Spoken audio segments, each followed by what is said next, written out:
All right, continuing our broom day thing. We have this skid steer model. This is one that I actually modified. I chopped like 6 inches off this side and 6 inches off that side. Made her narrower overall for sidewalks.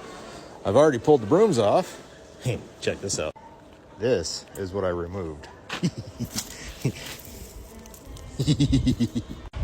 That's what they're supposed to look like.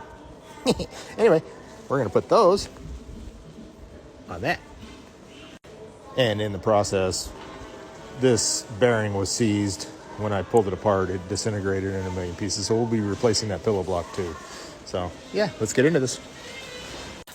So if you notice, each broom wafer is weighty. What we're doing is we're staggering them so we can get our width. And we're going to be staggering plastic and metal. Plastic, metal, plastic, metal, plastic, metal, all the way across. So yeah, let's keep going. Kind of like that. I had to double up right here because we wanted the plastic on the ends in order to meet my end of my hub there. So I'm going to go ahead and straighten my plate out, bolt it on, put a new the pillow block. That's the word. Put the pillow block in, and yeah, let's do that. All right, so I misspoke.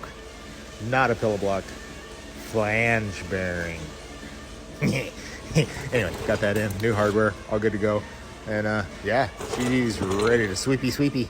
So, done!